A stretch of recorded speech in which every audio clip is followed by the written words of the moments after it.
Welcome back to the 21st Annual Wild and Scenic Film Festival from Circle here in Nevada City, Grass Valley.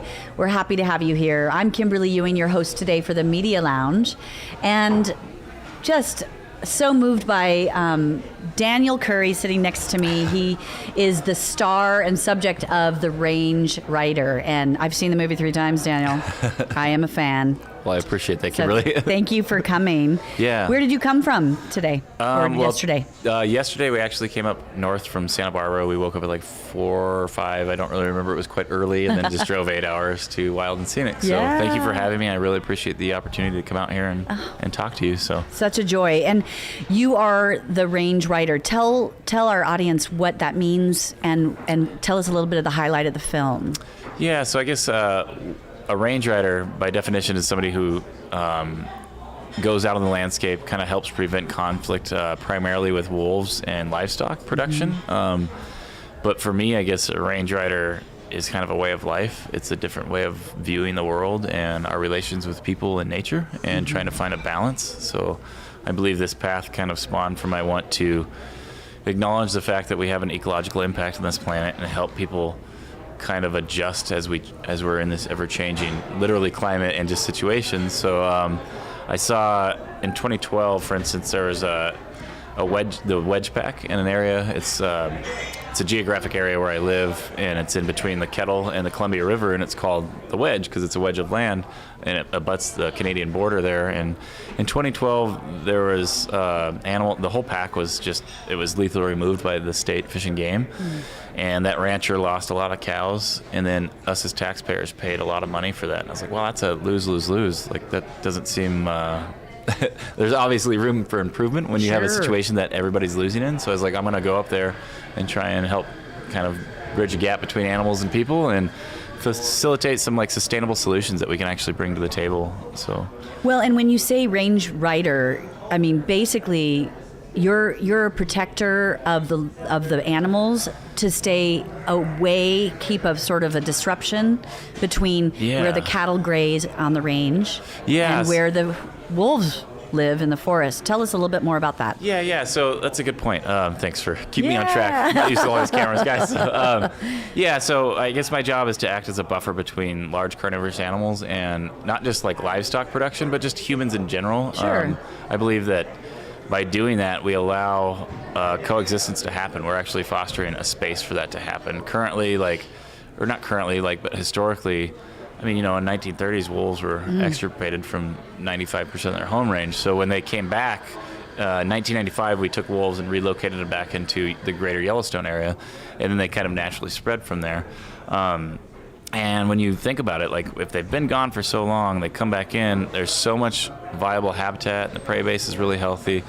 I mean, it's like really fertile soil, you could imagine, for planting this new crop of animals that haven't been on the landscape for so long. So the ranching community was very alarmed, and I felt like in the beginning it was obvious that it was like, wow, this is, they're fearful for losing their culture and their livelihood. So when I moved over here, and I know I'm going off on a tangent, and I'm sorry, I'll continue to do that, so just redirect me if I need. But I feel like they felt like they were left to their own devices, and generationally they're like, well, we'll kill them, and that's something that obviously I don't like, coming from a background of working with wolves. So I was like, well, there's got to be a way to improve this.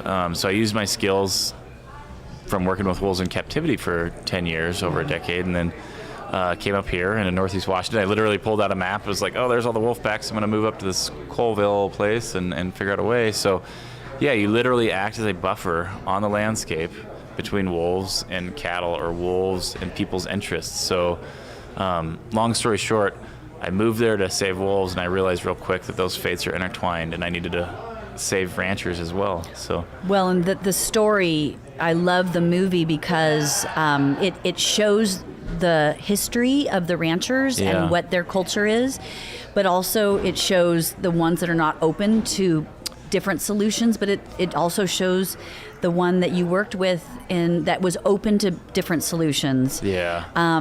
Tell me a little bit about how that changed for his mindset, because that's what we're hoping to do worldwide, right? Is to change Yeah. people's mindsets and see different solutions. Yeah, I think in the beginning, especially Steve, he was actually the first person that I ever rode for when moving up here. And I remember it was the day before my birthday. It was July 3rd, and I was like, wow, I did it. I actually have established something on the ground, and it's like viable. And then I get out to this huge expanse of land. I'm like, now what the heck do I do? You know, I was like, okay, there's a bunch of wolves, there's a bunch of cattle. So it was like a really steep learning curve. But I think by, initially coming from a background of working with wolves and having that appreciation, I think there is some apprehension from the ranching community. They're like, what are you doing out here? And I don't want you to come out here and just, tell me how to run my operation. I was like, no, by no means am I going to do that.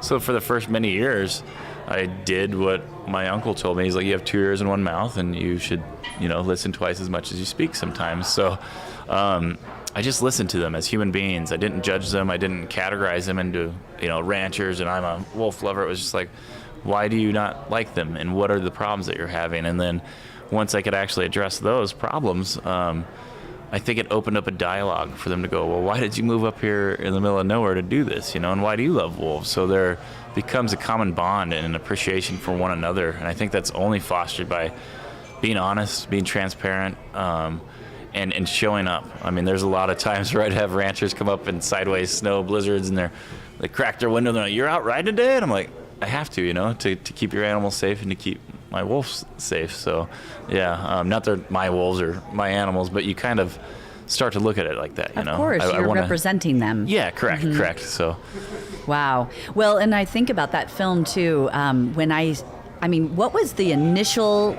curiosity about wolves for you, Daniel? Like way back when? Because you've been working with wolves, what, 20 years? Yeah, 20 years. A little over 20 years. Well, that's a long story. I had I've only had 2 reoccurring dreams in my life, and the first one was about, it was a really weird scenario. There was a campfire. I was on one side of this campfire. There was a potential girl in my life, I guess, on the other side of this campfire. And I remember this wolf just came and grabbed me, and this was a recurring dream, and I was like, I don't know what that means. And I just kind of went through life. I've always had an affinity and been attached to animals. So no matter what, throughout my life, they've always held like a really special place in my heart. And then I finally just kind of had to pick a species to go with to help. And wolves are so polarizing. There's such a spotlight on them, and they're such a hot topic that I was like, they need help, So I guess that fascination was like, they're amazing animals. There's another aspect to that too, I think, it's a human trait. Like if we see something in somebody else, I don't know if you've experienced this, Kimberly, but like I know I have, and I can attest to this personally. Like I'm like, I don't really like that trait in that person, and then I realize like, wait, I don't like that because it's in me. So wait a second. And I think that we're experiencing a lot of that with wolves. I mean, they're very similar to humans. They're highly intelligent, very gregarious, run on a social hierarchy. I mean, they're very family oriented, and I think that kind of fascinated me, So I guess just the want to help, and just they're amazing animals. They're kind of an iconic symbol, I believe, for the Wild West. So, and I think now we have the knowledge to prevent lethal removal if done in a certain way and if done correctly with the right mentality. Instead of going out there and piling pelts high, to help save this rancher, we can actually help save that rancher and keep those animals on the ground. Right, because ultimately you want them to be still in the wild of the forest. Correct. And not coming into the ranges. In our community here, it's a fed bear is a dead bear. So once, it's that you just don't want them to break through that, and that's your job. That's what you're doing. Yeah, no, exactly. You're basically trying to allow everybody their space, and by doing that, you allow everybody to coexist in the landscape. And I want to do more than coexist. I want them to thrive. Of course. So I've got a lot of amazing ideas and stuff on the horizon. I just got to get there, but that'll help turn it from coexistence to co-thriving. So exactly. And one thing that I wrote that down too, because coexistence is what we're trying to do as a society too, right? Yeah, just with each other. Yeah. Right. And so it's such an important model with the wolves. And I remember seeing a video where it said once they released the wolves back in Yellowstone, the biodiversity and this ecosystem started to rebalance. Yep. And so that's a really important animal that you're representing and protecting. And for me, it's just, I thank you for all the work you're doing. Well, I appreciate that very much. Yeah. To touch base on that, I think that is a fact that also interests me too, because of the trophic cascades that you're talking about. Having those animals that were there before they have an intrinsic niche to fill in that environment, and they have a right to do that. They just do. as much as I have a right to range rider, just as much as a rancher has a right to ranch, And I believe that if looking at it all in an equitable way, I think that we can find a path forward. And I mean, I've done that. I just need to scale it up so we have this, and I can affect a bigger geographic footprint. So we need more of you, Daniel. I know I've You're had a lot gonna of clone, ranchers. right? I know they're like, hey man, why don't we clone you? I was like, I would love that because I'm working my ass off, And I was like, I need some time off, and I need, I haven't had a vacation in at least since I started this, except for one time. I had it was probably like 2 years ago. There was in April. And I was like, oh, I'm taking vacation. I talked to a colleague. She's like, oh yeah, what are you doing? I was like, oh, I'm just hanging out with my dogs over on the West Coast. And she's like, oh, that's amazing. I was like, yeah, I just don't have funding. She's like, well, it's not a vacation, Daniel. Like, you can't be stressed on a vacation. I was like, oh yeah, I'm learning that too. So anyways, I digress. But Oh, well, it's been such a pleasure. And I guess what I want to ask is, what's going on for you now after this film and the project? What's the newest thing development? So a bunch of things actually. So I've canceled my contracts with my previous funders. I just want to pursue this on my own. And I believe that I have a methodology that can translate to on-the-ground solutions that are sustainable. So by doing that, it's opened my ability to start a nonprofit, so I can solicit funding, so I can actually give people a tax write-off for helping me. Great. I'm also in the middle of trying to break ground this year on an educational facility that I can actually train range riders. I can bring people out from maybe like more urban areas and say, hey, come out here and be a part of this. And there's another aspect that I've actually started ACT Rides. It's called Active Conservation Tours. Okay. It's like a spin-off of ecotourism. So Okay. like I was looking at the model on Yellowstone. I was like, wow, there's so many millions of dollars going to this area. And why aren't we taking advantage of that? I mean, we're in an economically deprived area. We have limited jobs. And there's wolves here. Why don't we take advantage of that? And instead of just like making me a ton of money, like that'll allow me to create a self-sustaining funding platform that I can hire other me's. Instead of cloning me, I can go find other people that are just as genuinely, empowered and passionate about this subject, so that I can actually train them, bring them out there.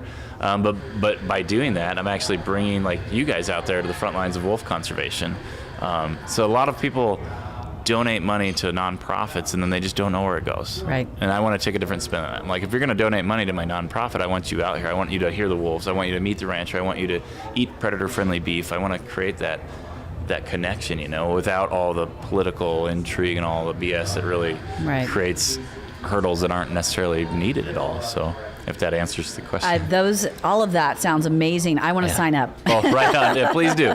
Please do. So. Well, keep us in the loop of what's will. happening, and we are so grateful for people like you that do the work, like foot on the ground. Yeah. It takes, like you said, we need more of you, and so now you're going to have an educational center where maybe you will find more and train more. Well, I will. It's just a matter of how. Yeah, so right. I'm tenacious of Well, nothing. keep in touch with us at the Wild and Scenic, because we so appreciate people like you. Well, thank you, Kimberly. I appreciate the opportunity. Yeah, and if you haven't seen it, the Range Rider is amazing. You're here at the 21st Annual Wild and Scenic Film Festival. We will continue to find people and celebrate their work. So thank you.